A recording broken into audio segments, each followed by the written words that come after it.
Buenas tardes, ¿se oye bien? Sí, pues seáis bienvenidos todos a la inauguración del ciclo de los martes culturales. Hemos programado, pues como siempre, julio y agosto. Daremos cumplida información porque, claro, no hay una seguridad, no sabemos la continuidad que pueda tener el ciclo. Hemos trasladado también por seguridad y por higiene y por el espacio físico lo típico del patio San Francisco por el espacioso salón este del Garum, pero era recomendable y así lo hemos hecho, ¿no? Hay que acatar la normativa. Os pido disculpas si hay un poco de calor todavía, el aire está calentando motores, pero creo que lo están solucionando. O sea que pido disculpas también por la ausencia de la concejal, que se incorporará a lo largo del acto. Le ha surgido también un imprevisto con el tema familiar. Y por otro lado, pues darle las gracias a Clara por verla aquí de nuevo. Me toca presentarla, ya la mayoría la conocéis. Ella no es isleña, pero casi isleña por adopción ya, prácticamente, y por familia, pues lazos familiares, pues... Clara es doctora en arqueología, ¿verdad? Y es profesora de la Universidad de Huelva. Trabaja en el laboratorio de arqueología, la Facultad de Humanidades. ¿Qué más puedo decir?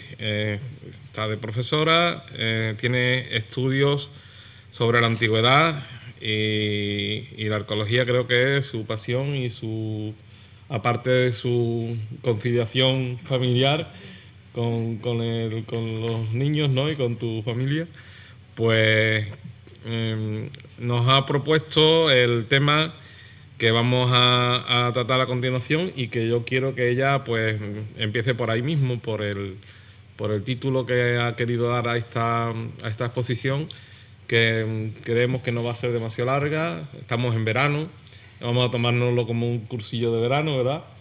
Y la cultura no tiene vacaciones y siempre es bueno enriquecernos con la sabiduría y con la experiencia que tiene Clara a pesar de su juventud tan evidente, ¿no?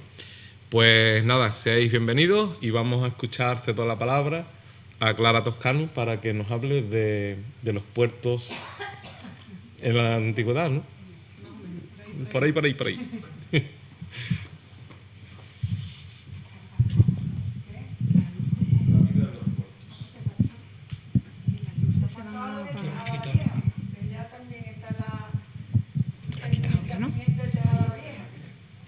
Tengo un currículum con 4 páginas, pero si lo leo me parece que me matáis. Bueno, como nos conocemos todos, tampoco es necesario, ¿eh? Estamos con familia y con un tono desenfadado, que parece sí. Que no pido disculpas, sino... Nada, por supuesto. Me retiro y te dejo a la frente. Muchas gracias. Bueno, pues muchísimas gracias. Antes de nada, ¿se oye bien? Vamos a hacerla. Perfecto. Muchísimas gracias, antes de nada, al Ayuntamiento de Isla Cristina. ¿Se oye bien? Repito. Ahí al fondo. No, es que en la cámara dice que es regular. Un poquito. Vamos a cambiar el micro. A ver. ¿Ahora? ¿Mejor? ¿Sí? Bien. Bueno, disculpad también el aparataje porque es que ha habido fallos de última hora y tengo que estar con 2 ordenadores. Decía que le doy las gracias, por supuesto, al Ayuntamiento de Isla Cristina por haberme invitado nuevamente. Esto ya se está convirtiendo en una especie de peregrinaje. Bromeaba diciendo que con cada conferencia a la que vengo tengo un hijo nuevo, por cierto, medio isleño. y ya, así que ya lo siento, pero yo voy a decir que no porque no quiero ampliar la familia, ¿eh? Ya está bien.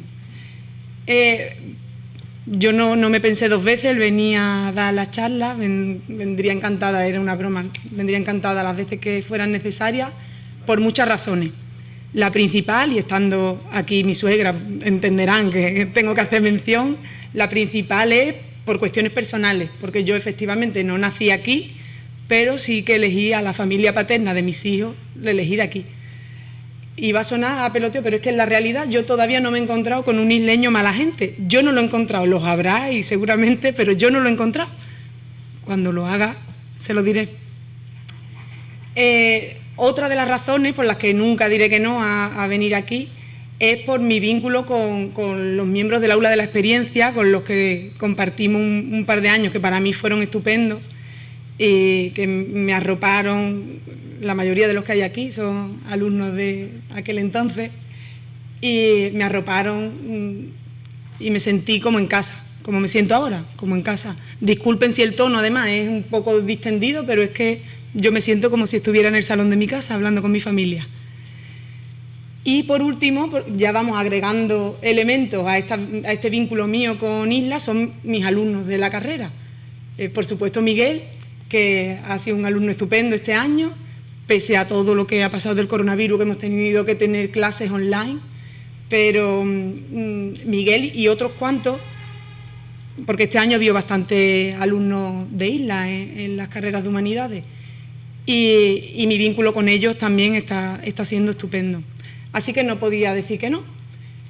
Me encontré con un problema, porque los que vinieron a las últimas charlas, no sé si recuerdan, que dejamos un tema pendiente y dijimos, mira, la próxima conferencia ampliamos este tema, que era el de la enfermedad, la crisis del siglo VI a.C., relacionado con un brote de malaria, nos enfrascamos ahí. Yo no voy a hablarles hoy de enfermedad, de verdad, como es la que está cayendo, de verdad que dije, lo siento mucho si este tema quedó pendiente, quedará pendiente, yo otro día vengo cuando pase toda esta crisis, pero yo hoy no podía hablarles de enfermedades.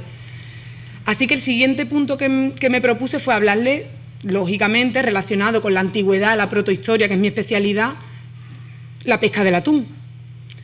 Pero claro, es que aquí hay unas jornadas específicas sobre la pesca del atún y vienen especialistas que podrán explicarles mucho mejor que yo el tema del atún. Entonces me planteé, bueno, ¿qué vínculo puede tener no Isla Cristina como pueblo, sino toda la costa occidental onubense con el periodo histórico en el que yo me he especializado, sobre todo el mundo fenicio y el mundo tartésico? Evidentemente la vida en el puerto, ¿no? Son sociedades portuarias. Y discúlpenme si me lío un poco con los clips, porque como tengo que ir, ya les digo, a 2 ordenadores. Esta foto no es de una ciudad de época antigua. No sé si la reconocen. Claro que sí, ¿no? ¿Les suena? Pues lógicamente, ¿qué ejemplo más evidente de sociedad, de ciudad portuaria que el ejemplo de Isla Cristina? Mi objetivo no solo es explicarle las características de las sociedades portuarias en la antigüedad, específicamente de época fenicia, sino que ustedes cuando terminen esta charla puedan ver los paralelos y la perduración que sigue quedando hoy en día de lo que vamos a hablarles que ocurrió hace 3000 años, nada más y nada menos. Bueno, aquí tienen un relieve del siglo X a.C. Bueno, como sabrán, la sociedad fenicia, y como ya hemos adelantado, es eminentemente marítima. Lo es por muchas cuestiones. Una, porque era su medio de vida, se dedicaban al comercio y vivían en la costa, era su medio de vida. Y por otra parte, por obligación. La presión asiria, al cabo del tiempo, les obligó a tener que embarcar y a tener que ir colonizando otros territorios y asentándose en otros territorios. Pero para que una sociedad llegue a tener una vida en relación con su puerto, vamos a reflexionar, ¿no? ¿Qué tiene que tener? Tiene que tener, lógicamente, un puerto, y vamos a volver atrás, tiene que tener un puerto. Un puerto no consiste solo en un embarcadero que ponemos en el sitio que mejor nos parezca, tiene que cumplir con unos requisitos y con unas especificaciones que vamos a ir viendo más adelante. Tiene que contar con unos conocimientos de tecnología naval.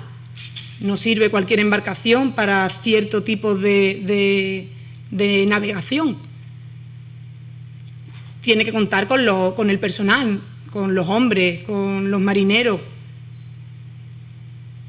Tiene que contar, por otra parte, con los productos, ¿no? Si un barco va a comerciar de un punto a otro es porque tiene algo que quiere llevar a otro punto o quiere traer de ese territorio.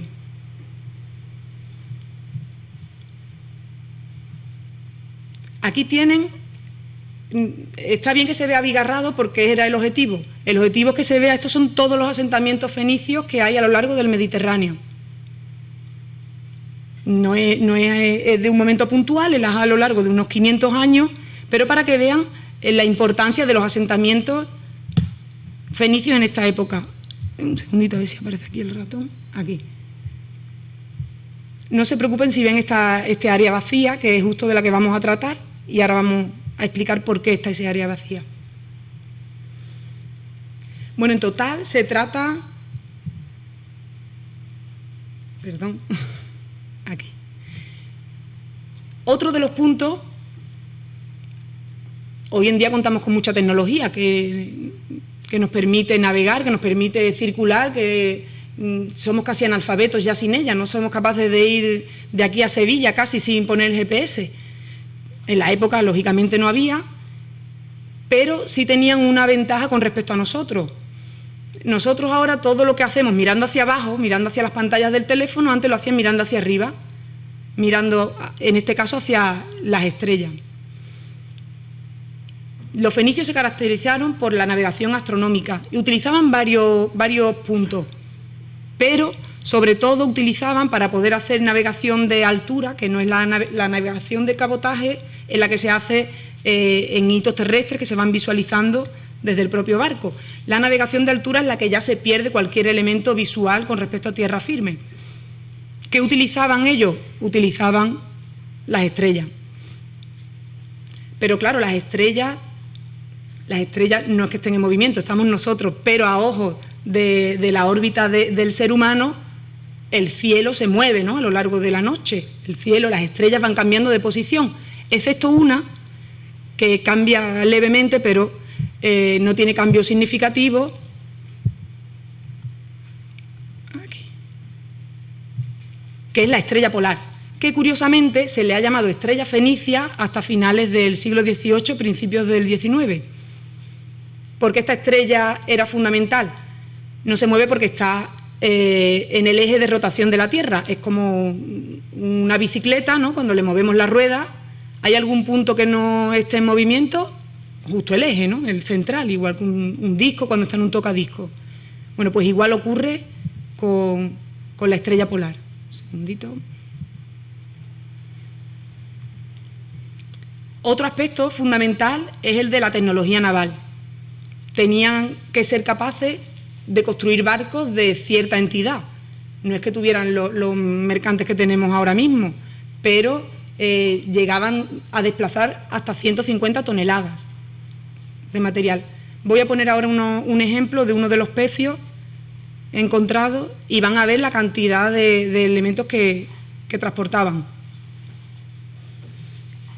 Entre los más importantes, al principio sobre todo de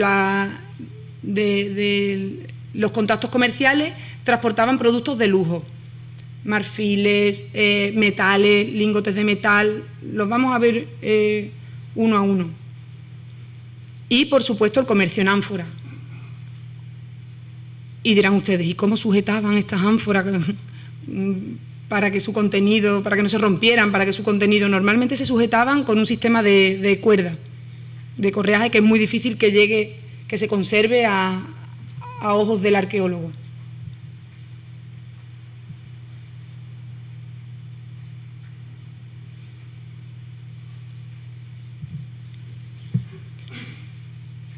Bueno, aquí tienen algunos ejemplos. Aquí. Este que tienen aquí es el puerto de Tiro, en la costa sirio-palestina. Ahora está unido a tierra por este istmo, pero era una isla en la época de la que hablamos. El puerto no podía estar en un sitio, como decíamos antes, en un sitio de casualidad. Podía estar en varios sitios teniendo en cuenta una serie de factores. Podía estar en islas próximas a la costa. Podía estar, por otra parte, en islas fluviales también, o en penínsulas. En este caso, en la península de Tarros, en Cerdeña. Aquí tienen esto que ven, es de una ciudad romana, por supuesto, es de la misma ciudad en época romana, pero está asentada sobre la Fenicia anterior. Y en promontorios sobre desembocaduras de río. Desde el punto de vista náutico, estos emplazamientos se elegían teniendo en cuenta, por supuesto, la protección de los vientos. Tenían que tener varios puertos, normalmente las ciudades contaban con varios puertos en función del cambio de dichos vientos. Aquí, en las costas onubenses, el viento predominante, todos lo conocen, ¿no? El foreño, ¿no? Yo he aprendido muchísimo de viento. Es el viento foreño, que es el oeste-suroeste.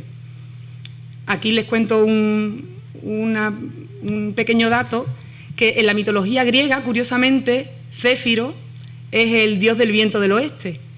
Y Céfiro era, todos los hijos de Astreo y de Eos, era el hijo el más calmado, se le conocía como el fructificador, mensajero de la primavera.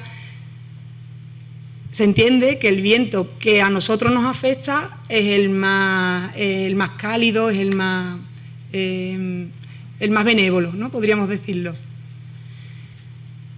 En el caso de nuestro territorio, el viento foreño salta, porque de esto también he aprendido mucho,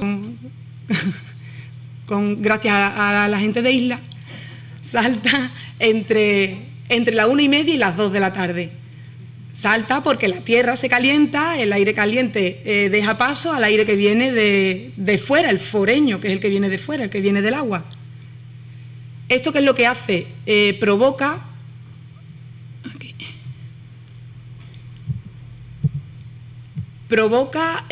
la evolución geomorfológica del litoral, provoca que la arena se vaya desplazando desde toda la costa portuguesa hasta el coto de Doñana. Actualmente, ¿qué es lo que ocurre? Pues que con los espigones se está frenando ese movimiento natural. Por eso hay tantos problemas con si hay arena, si no la hay, porque estamos alterando esa dinámica natural. Bueno, a lo que nosotros, en lo que a nosotros respecta, esto nos genera un problema a los arqueólogos a la hora de localizar los puertos antiguos. Todo este movimiento ha hecho que puertos de la antigüedad estén ahora bajo metros y metros de sedimento.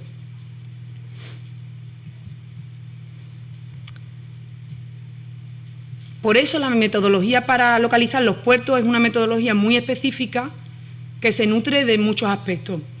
Por una parte, de las fuentes clásicas, leemos a Estrabón, a Diodoro, a Arriano, a Appiano, en fin, a todos los autores clásicos que pueden darnos alguna pista acerca de la presencia o ausencia de un puerto en un lugar determinado.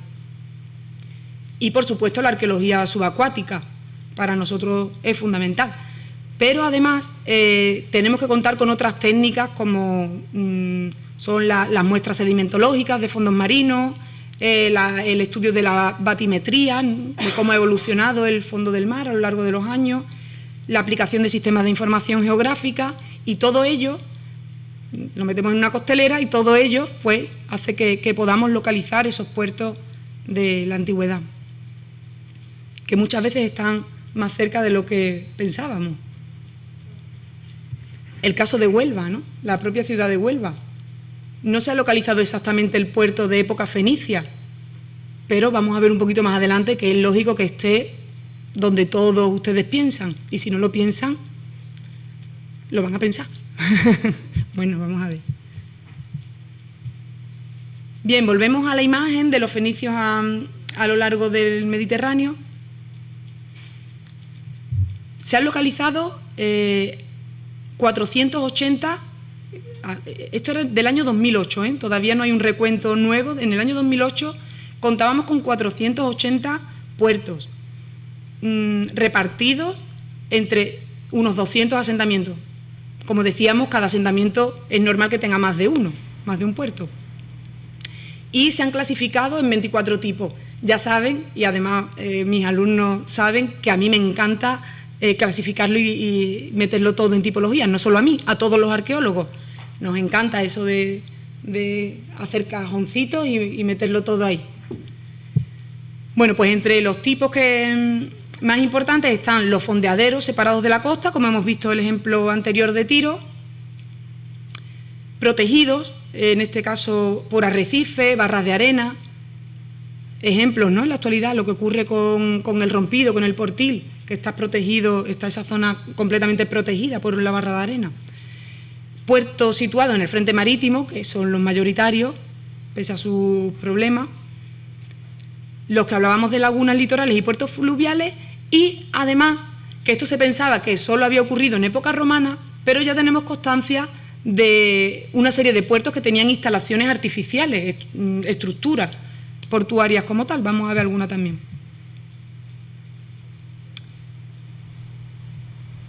Aquí.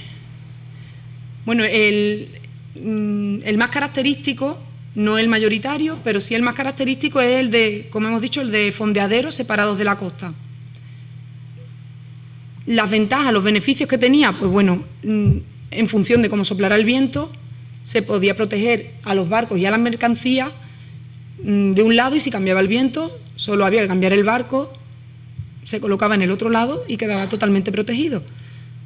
Como decimos, la elección del sitio no es casual. Y no es primero el asentamiento y después ubicamos el puerto, es justo lo contrario. Es primero el puerto y después el asentamiento se va adaptando a la morfología del puerto. Curiosamente, otra de las ventajas, que no era lo que buscaban inicialmente al asentarse, pero otra de las ventajas fue la defensa. Cuando con los ataques de los asirios, el puerto logró defenderse porque lograba alimentos, elementos de defensa a través de barcos. ¿Qué ocurrió? Alejandro Magno, que hizo unir la isla con tierra firme, y ya no tuvieron posibilidad de defensa alguna. Aquí vemos un ejemplo de Cartago. Este en concreto es un poco posterior y vamos a ver si esto se abre.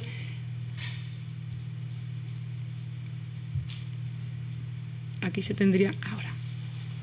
Bueno, esto es una recreación de época posterior, pero para que se hagan una idea de lo complejo, de las estructuras tan complejas que podían llegar a desarrollar.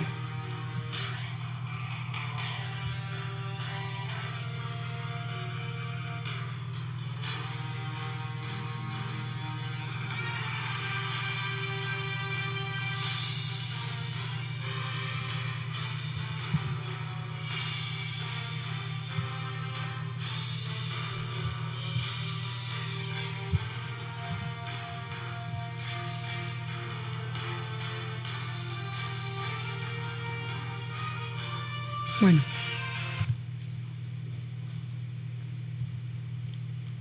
Aquí tienen el arsenal. Esto es una parte de lo que han visto reconstruido en el vídeo anterior. Cómo nos encontramos normalmente los arqueólogos, las evidencias, y cómo, a través de todos los análisis que les he comentado anteriormente, cómo podemos reconstruir el total.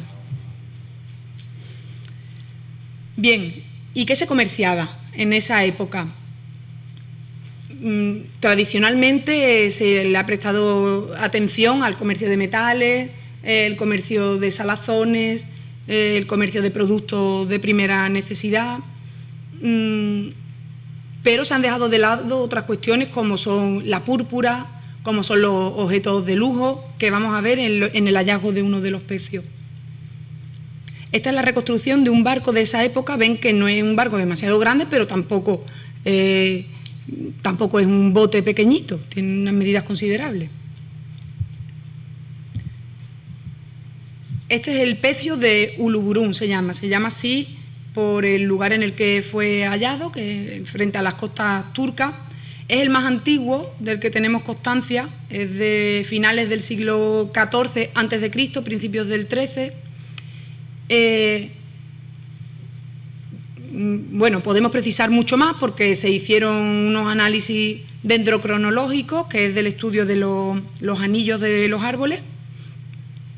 Pues estudiaron parte de la madera de cedro que contenía, con la que estaba hecho, el pecio, y vieron que estas maderas estaban entre el 1318 y 1316 a.C. Fíjense la precisión que podemos tener con un análisis de estas características.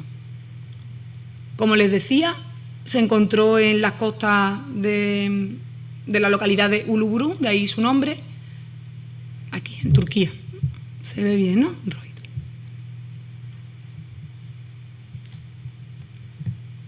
El barco tenía un único palo, este que tienen aquí. Esto es una reconstrucción, un museo que hicieron allí, en la misma ciudad. Un museo fantástico, por cierto, porque le han hecho lo han reproducido con una sección para ver el contenido del barco y cómo se disponía la carga, que es algo que normalmente no tenemos oportunidad de ver. Tenía casi 2 metros de longitud, el palo, no el barco. Tenía casi 2 metros de longitud y un sistema de 24 anclas que equilibraban el lastre.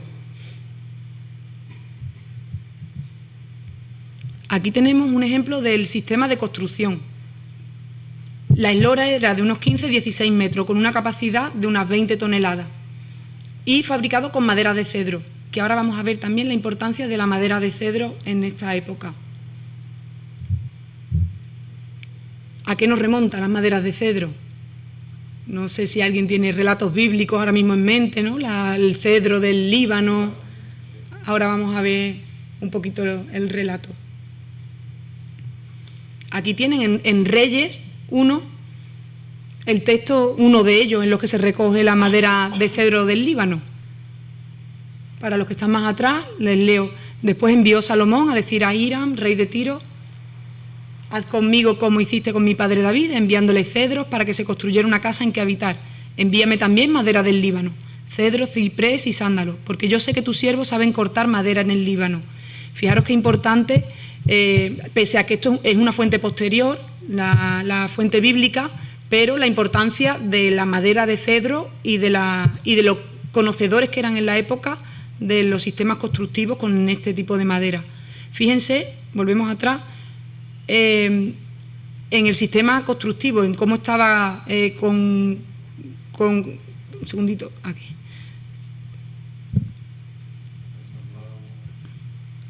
Ay, perdón, se me va. Sí, cómo están montados con la caja o mortaja que tienen aquí, a través de espigas y una serie de clavijas, y bueno, y barnizados con resina, por supuesto. Pero ningún tipo de aglutinante. En cuanto al cargamento, es lo más característico de este pecio. Pese a todo lo dicho, lo más característico es su cargamento. Es variadísimo. Les voy a dar unos cuantos datos. Contaba, aquí en el 1, tienen 12 planchas o vigas de ébano, 10 toneladas de lingotes de cobre, lingotes en forma de piel de toro, como el que tienen aquí. 254 lingotes de 24 kilos cada uno. 121 lingotes pequeños de cobre, 40 lingotes de estaño, 175 lingotes de vidrio. Fíjense también, el vidrio ya en esta época, que hasta hace nada pensábamos que hasta época romana no se trabajaba con el vidrio, y no. 41 cuentas de ámbar, marfil. Un segundito, bajo yo aquí. No me funciona. Aquí. Marfil, el número 6, aquí. Caparazones de tortuga para fabricar instrumentos musicales. Vasijas, lámparas de aceite, cuencos, pizo y chipriota. Aquí en el número 8. Recipientes para medicina, conchas de murex, que es lo que tienen en el número 9. De ahí es donde extraían la púrpura, del murex. Era tan importante el comercio y la púrpura para los fenicios que su propio nombre significa los de la púrpura. Bueno, lana tejida en azul y púrpura, joyas de oro, productos para la fabricación de perfumes, armas, 3 balanzas, pesas de diversas formas y tamaños, herramientas para reparar el barco, herramientas para tareas de marinería, 2 tablillas de cera para escritura y objetos personales de la tripulación.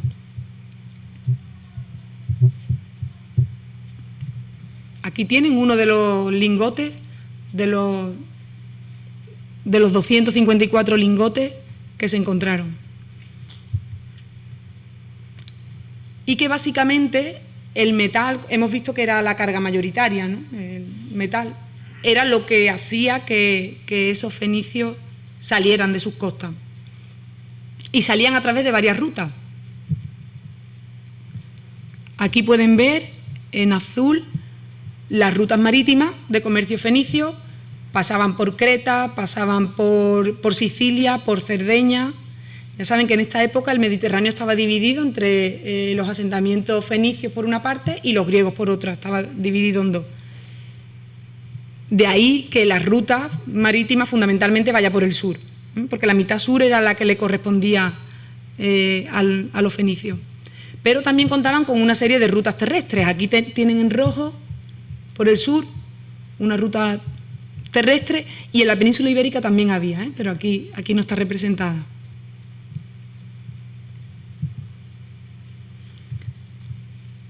Está representada aquí, que estas son las rutas que unían Cerdeña con la península ibérica, sobre todo con Huelva. Aquí ya empieza a protagonizar, a ser el Huelva, el área onubense en general, la protagonista de todos estos intercambios comerciales.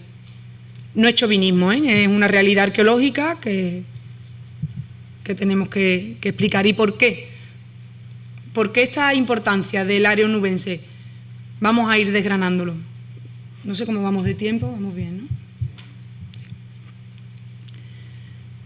Bueno, la ciudad de Huelva, como tal, no surge en este momento, pero sí que tenemos evidencias de este momento en unos yacimientos que están en lo que se llama el hinterland de Huelva.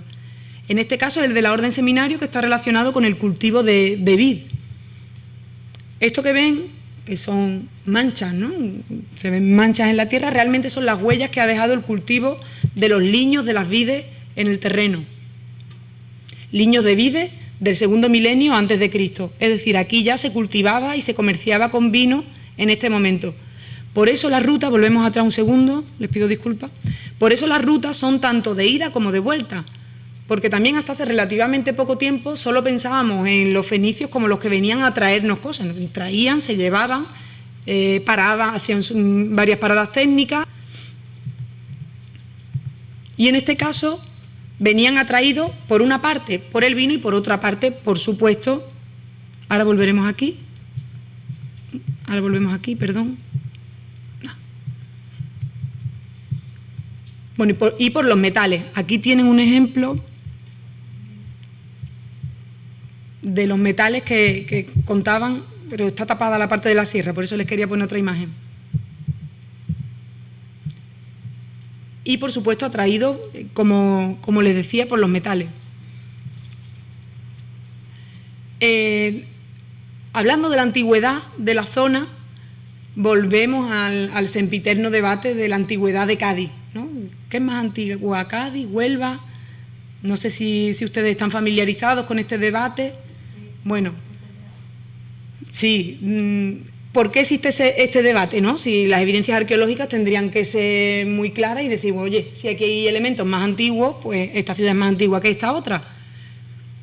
Realmente es que los que defienden la mayor antigüedad de Cádiz lo hacen refiriéndose a textos antiguos, a textos, en este caso un texto de Velello Patérculo, que era un historiador de época romana del siglo I, que escribió sobre muchas cosas, ¿no? Sobre una historia del mundo conocido general, para dárselo al cónsul Vinicius, Marcus Vinicius, que era familiar de Tiberio, del emperador. Bueno, lo que quería era ensalzar y justificar la conquista de Roma, era el objetivo de este escritor. En su obra, Velello Patérculo empieza a narrar una serie de sucesos mitológicos por una parte, históricos otros, los mezcla y no se sabe muy bien qué responde a qué. Los que defienden la antigüedad de Cádiz en el año 1104 a.C., ¿por qué lo hacen? Lo hacen utilizando elementos que van tomando como quieren, ¿no? de este texto de Velello Patérculo, que dice como leen ahí en pantalla, dice: entonces, habiendo pasado poco menos de 80 años desde la destrucción de Troya, como esa fecha sí que la tenemos, ¿no? La fecha de la guerra de Troya, pues atendiendo a esto, tienen en cuenta este dato, pero no tienen en cuenta el siguiente, que dice, y 120 que se pasó Hércules a los dioses. Bueno, o tomamos uno, o tomamos dos, o no tomamos ninguno, pero bueno, tenemos esta fecha que es orientativa, ¿no? El 1104 a.C., como fundación de Cádiz. ¿Qué tenemos arqueológicamente? Que no me ha dado tiempo a incorporar en esta presentación, pero justamente han encontrado uno de los puertos de época fenicia de Cádiz. Está en las noticias circulando, así hace un hallazgo muy reciente. Y justo estaba en esta separación entre estas dos islas, pues ahí lo han localizado. Bueno, ¿qué tenemos? Pues en Cádiz no hay nada, arqueológicamente hablando, anterior al siglo IX a.C. No hay nada del siglo XII hasta ahora. Por tanto, arqueológicamente hablando, Cádiz es una fundación fenicia del siglo IX-VIII a.C. Aquí tienen una reconstrucción de cómo sería parte de Cádiz. Aquí cuando estaba habitada y aquí su destrucción. ¿Y qué tenemos en Huelva? Bueno, Huelva es una población anterior a época fenicia, estamos aquí hablando de asentamientos fenicios, pero Huelva es anterior. Su propio topónimo, terminado en uva, los topónimos que terminan en uva, ova, tienen una raíz indoeuropea anterior, pero no solo es por la toponimia, que ya de por sí sería un elemento más que suficiente, es que tenemos el hallazgo de los bronces de la ría de Huelva. Como les decía antes, vamos a hacer una hipótesis de partida de dónde podría estar el puerto de Huelva. Si unimos en línea recta el hallazgo de los bronces de la ría junto con el cabezo de San Pedro y el cabezo de la Joya, nos da la calle Puerto.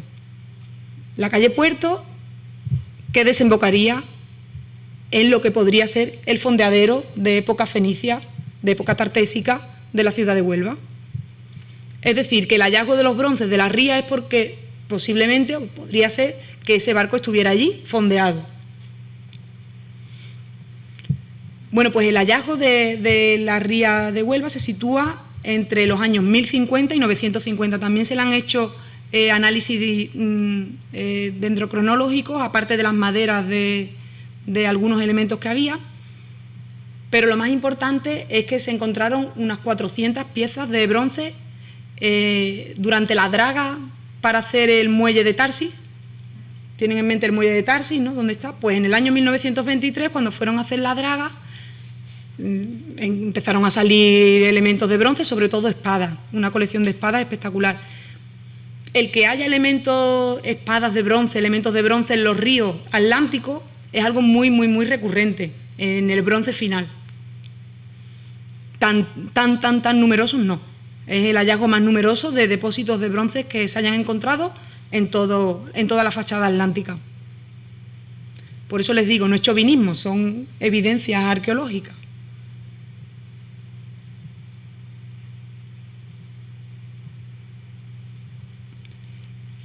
Aquí pueden ver un plano, el plano topográfico que tenemos de 1870 de la ciudad de Huelva, donde se ven los cabezos, muchos de ellos hoy desaparecidos, y con la parte que todavía no se había continentalizado la marisma, con la tierra de esos cabezos, todavía no se había llegado. Y justo hay un programa, una aplicación en Internet, cuyo objetivo no es el de buscar un puerto de época fenicia, sino que nos imaginemos cómo serán una serie de ciudades si seguimos contaminando así el planeta, cómo será el nivel del mar en el año 2100. No les he querido traer de Isla Cristina. No lo he querido traer, pero lo tengo y es desolador. Pero para el caso de Huelva nos viene muy bien, porque un leve incremento del nivel del mar nos muestra qué zonas estaban ocupadas por el mar y qué zonas no. Es orientativo, pero para que tengamos en mente cómo era la morfología de la ciudad. Los cabezos en alto y una serie de espigones en la parte baja, justamente coincidiendo, en este caso, con la calle Puerto. Y fíjense cómo la propia ciudad de Huelva está mirando al puerto, que hemos estado de espalda al puerto durante mucho tiempo, ahora parece que se vuelve otra vez a mirar, pero cómo la propia ciudad como es lógico, ¿no? Una ciudad que ha vivido del puerto desde su creación hasta la actualidad, casi, porque con las minas, bueno, y con la fábrica, por supuesto, pero sí, pero ya con la fábrica se desplazó hacia Colón, ya la ciudad dejó de tener ese protagonismo, esa relación directa con el puerto. Perdón.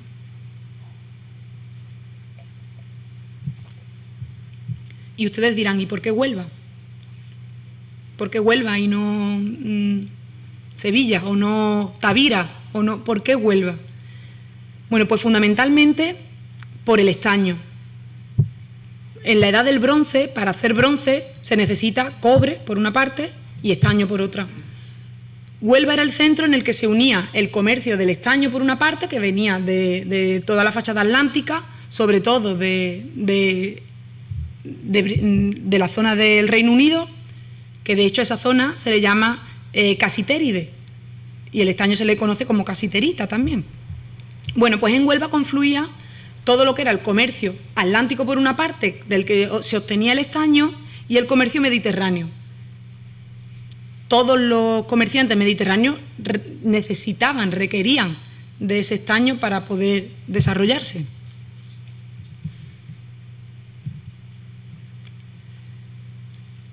Ese potencial dio sus frutos en la ciudad de Huelva, no cabe duda, por muchísimas de sus evidencias. Tenemos aquí la estructura más antigua.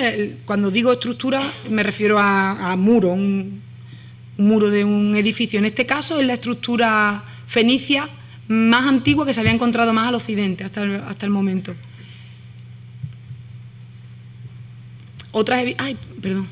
Ha saltado demasiado rápido. Bueno, otras evidencias son los rechefs, los llamados rechefs, que son deidades orientales, también encontradas en la ría de Huelva.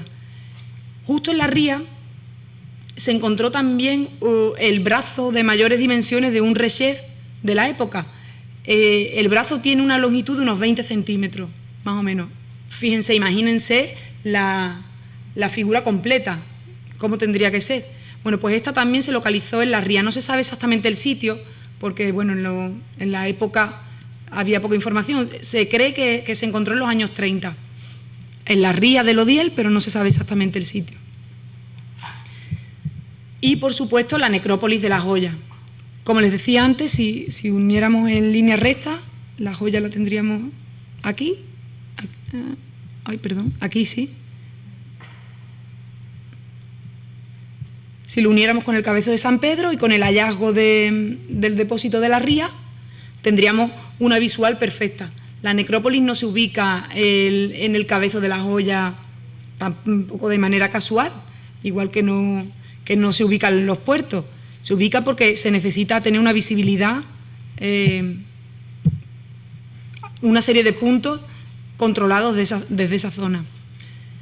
Bueno, todos conocen la necrópolis de La Joya, no voy a extenderme demasiado porque tampoco tenemos mucho más tiempo, pero la singularidad de esa necrópolis son sus ajuares, unos ajuares riquísimos, muy, muy, muy orientales y orientalizados.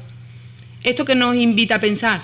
Pues que de la unión de esa población que vino, de esa población fenicia que se asentó con esa población indígena atlántica de la zona, dio como resultado una realidad nueva, una realidad que no se conoce en Fenicia y que no se conocía aquí hasta la llegada de los fenicios, y que dio como resultado lo que conocemos como Tarteso. Esto es Tarteso. Tarteso no es la población indígena anterior a los fenicios, ni es los fenicios, es la unión y la hibridación de esas dos culturas. Bueno, entre sus ajuares tenemos lo que se ha interpretado como un carro funerario. Ahora está en cuarentena la funcionalidad, pero bueno, eso ya la siguiente conferencia. Se hicieron muchas intervenciones en los años 90 y justo hoy ha salido la noticia, al norte del Cabezo de La Joya, el Cabezo Roma, que se llama el Cabezo de Roma, o de Diputación, como conocemos los onubenses, han expoliado una tumba. Los arqueólogos siempre hemos pensado que esa necrópolis continuaba hacia el norte. Justo hoy ha salido que van a sacar la licitación para poder excavar en la zona. Esperemos, cruzamos los dedos, que el resultado sea bueno, positivo y que se pueda proteger y conocer ese entorno. O sea que todavía la necrópolis de La Joya se hace aún más grande de lo que pensábamos. Se nos va de las manos ya. Bueno, no solo la ciudad de los muertos, la ciudad de los vivos, tiene un urbanismo oriental muy característico de la ciudad, con unos mampuestos, el zócalo de mampuestos, el alzado de tapial, muy característico de esta época. Esto queda vigente durante 300, 400 años. Muchos elementos en muchas partes de la ciudad, casi todo el centro de Huelva, cuando se intenta hacer algún garaje, pues con lo que nos encontramos, y en algunos casos pues se llega a construir el garaje, como es el caso del santuario de la calle Méndez Núñez. Les voy a dejar unos cuantos segundos para que ustedes mediten sobre lo que están viendo, porque no tienen ocasión de volverlo a ver. Esto se destruyó completamente para construir un fantástico garaje y muy espacioso también, pero era un santuario de esta época, de época tartésica, con unos elementos fechados en el siglo IX, con todo lo que puede conllevar un elemento religioso de esta época. Hay que decir, en relación con el puerto, que los templos en esta época controlaban los impuestos, ¿no? El que llegaba a una ciudad con mercancía tenía que pagar una serie de impuestos. Esto se controlaba a través del templo. Era mucho más que un edificio religioso. Era religioso, administrativo, fiscal, donde se hacía el intercambio de pesos, porque uno podía traer mercancía pesada en Grecia con el sistema de ponderación griego y llegaba aquí, tenían que convertirlo al sistema de aquí. Bueno, pues ahí se contaba con un juego de pesas de las diferentes civilizaciones. Y para que vean, ¿no? Una foto me parece preciosa y muy relacionada con esto que estamos hablando. Justamente aquí donde están atracados estos barcos es donde es posible que estuvieran fondeados los barcos que arribaban en esta época. Para no extenderme demasiado, otros de los puntos que tenemos en la costa occidental onubense de esta época es la isla de Saltés. Por estudiar todavía tenemos evidencias aisladas de estructuras de esta época, pero su importancia arqueológica e histórica realmente la desconocemos. Su potencial patrimonial no lo desconocemos, el potencial patrimonial es infinito. Este podría ser un enclave, ya está protegido porque está protegido por la zona arqueológica de Huelva, pero considero que no está lo suficientemente explotado como podría y como debería hacerse. En Aljaraque contamos también con una factoría, es un poquito posterior a los que estamos hablando de esta época, pero seguramente si se siguiera excavando daría como resultado vestigios de esta época. Su ubicación, si lo comparamos con las ubicaciones que hemos visto de Oriente, apuntan a ello. Ya nos vamos acercando, llegamos a La Tiñosa, en Lepe, donde se hace la romería de la Bella, está por aquí. Están ubicados, ¿no? El puerto deportivo, aquí. Bueno, pues justo este cabezo, que es el cabezo de La Tiñosa, cuenta con muchas estructuras de esta época, con muchas evidencias arqueológicas, y este pebetero, un pebetero es un elemento lucente, ¿no? Un elemento de iluminación, disculpe. Pues este se encontró aquí, justo cuando se estaba haciendo el puerto, encontraron este elemento. Estaría poniendo en relación el puerto con su asentamiento, que queda un poquito más alejado de la orilla. Y tenemos Ayamonte con unos hallazgos espectaculares. He tenido además la ocasión de hablar en estos días con los arqueólogos que estuvieron excavando en la zona, que me han podido dar muchos detalles, y bueno, el caso de Ayamonte está también por explotar. Yo, discúlpenme, no voy a hablar de los hallazgos de época romana de Punta del Moral, porque se escapa a mi especialidad,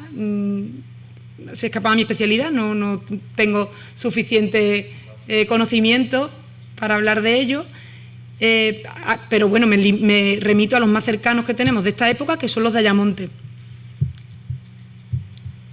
Aquí en esta zona, perdón, aquí. En esta zona que ven aquí, en rojo, se localizó una necrópolis fenicia con ajuares como los que ven aquí. Parte están expuestos en el Museo de Huelva y lo pueden localizar, pero es una necrópolis fenicia con toda la ritualidad que implica. Primero se encontró la necrópolis y después se encontró el hábitat. Era lógico, ¿no? Si había necrópolis tenía que estar el asentamiento y justo estaba atendiendo a la configuración propia de las ciudades portuarias de esta época.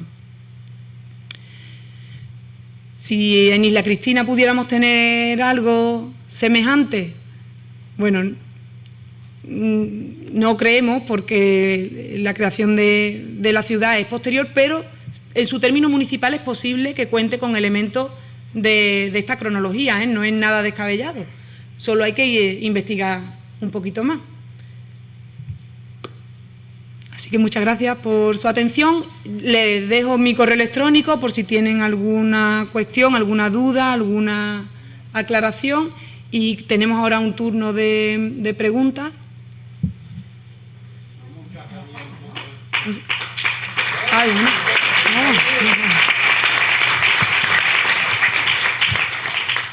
Cronológicamente, ¿cómo encajaría entre Huelva y Cádiz un posible hallazgo de la Atlántida y el Proto de Doñana?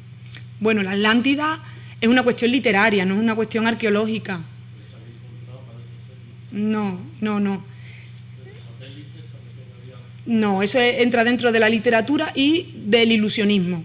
Y sí, no, la Atlántida es una cuestión literaria que, bueno, estaríamos encantados en que fuera real, una realidad, pero no. Realmente se refiere a un relato de Platón completamente mitológico en el que remite a una ciudad idealizada que tendría unas características y que la gente, a través de, como ahora Google Earth, nos da unas herramientas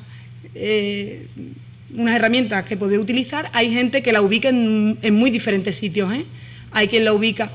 Sí, ahí se pueden apreciar unas formas circulares que responden a formaciones geológicas naturales, que son conocidas en Doñana de hace mucho tiempo, pero son formaciones arenosas circulares que de hecho van cambiando de sitio con el tiempo. Por desgracia no tenemos la Atlántida en Huelva. Sí, ese es el lago Ligustino, el golfo tartésico que se llama. En la época, antes de que los sedimentos empezaran a depositarse en la desembocadura del Guadalquivir, esta llegaba mucho más al norte, llegaba hasta la altura de Coria del Río, más o menos. Bueno, más bien la dinámica de los procesos sedimentarios, que es una dinámica geológica natural, vamos, que nosotros, el ser humano, ha ido incrementando. Pero sí, es una formación natural. Bueno, sí. A mí me quedan dos dudas. Qué bien, solo dos. ¿Qué es más antiguo, Cádiz o Huelva? Bueno, no nos ponemos de acuerdo, los arqueólogos. No. Si atendemos a la fuente de Velello Patérculo, es Cádiz. Como ciudad, hablamos de ciudad, no como hallazgo.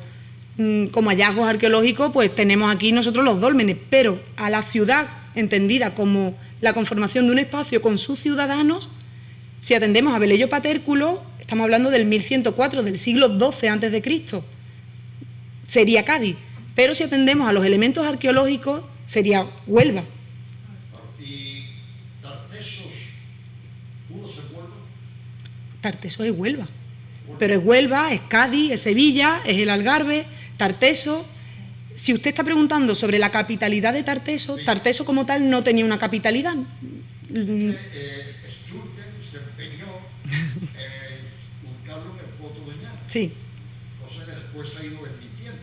Sí, es que a Schulten le pasó, que en la época le pasó a muchos, Schulten contaba con los medios que tenía, no vamos aquí a crucificar ahora a Schulten, pero a Schulten le pasó que él quería ser el Schliemann, ¿no? El Schliemann de su época. Schliemann encontró Troya a partir de un relato literario. Pues Schulten quiso hacer lo propio con Tarteso, a través de los relatos literarios iba tomando un autor del siglo III, ahora tomo otro del siglo VI, voy tomando lo que me parece y saco una receta, pero que realmente no existía. No sé si responde a su pregunta.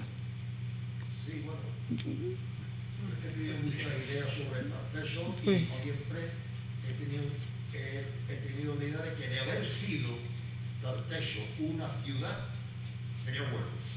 Hay muchas candidatas, ¿eh? De haber tenido una capital, que lo desconocemos, de hecho creemos que no tenía una capital, sino que eran una especie de ciudades-estado que compartían muchas cosas, pero se diferenciaban por muchas otras.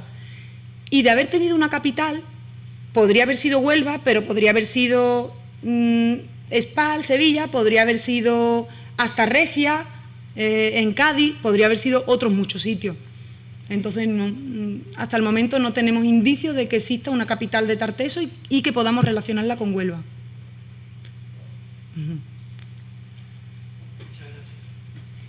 ¿No hay más preguntas?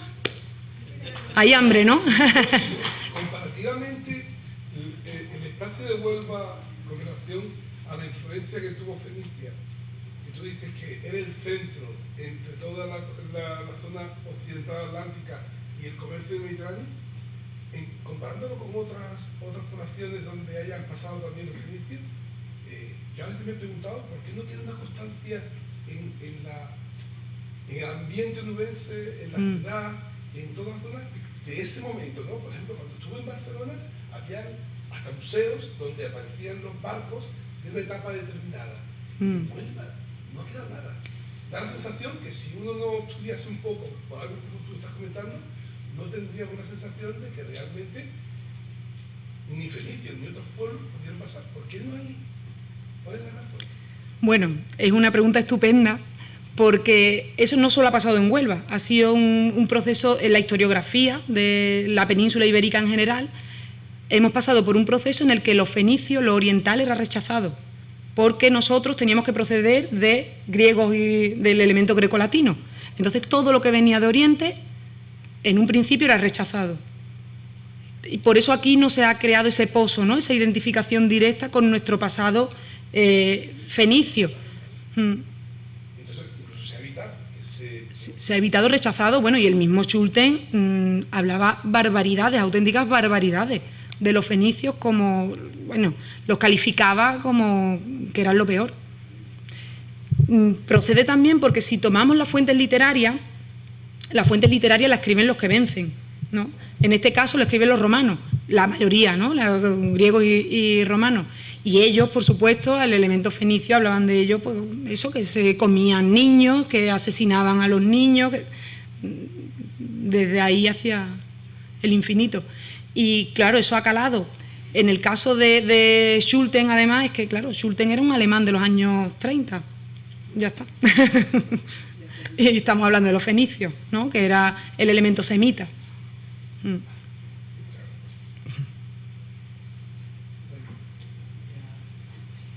Gracias, Clara. A vosotros.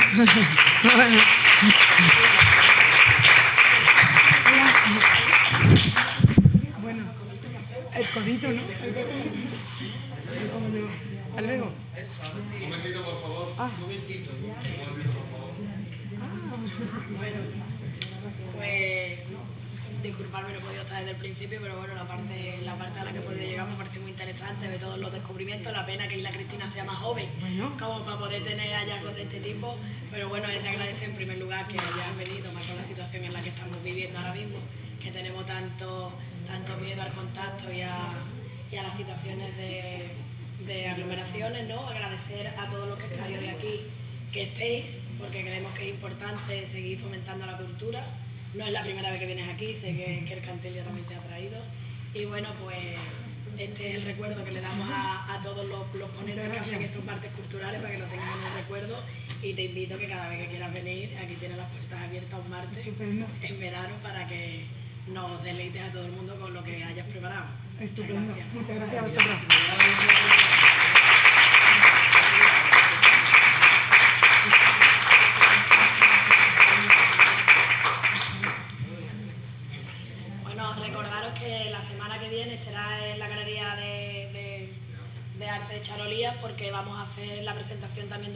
fiesta, junto con el martes cultural de lo que era el Teatro Victoria. Y bueno, pues ahora agradeceros que la salida la hagamos de forma escalonada, como se suele decir, empezando por la parte de atrás para evitar las aglomeraciones, y agradeceros nuevamente que estéis aquí y que nos apoyéis en estas actividades. Muchas gracias.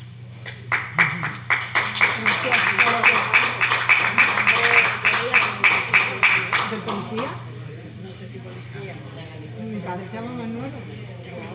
No. Vale. Es que yo era de Huelva. Y mi padre era un amigo que se llama Manuel Pescaro, y claro, yo sé que me veían más o menos. Sí. Digo, pues mira, lo Pues de mejor. fútbol no, pero mi padre era policía. Pero, ¿qué tal?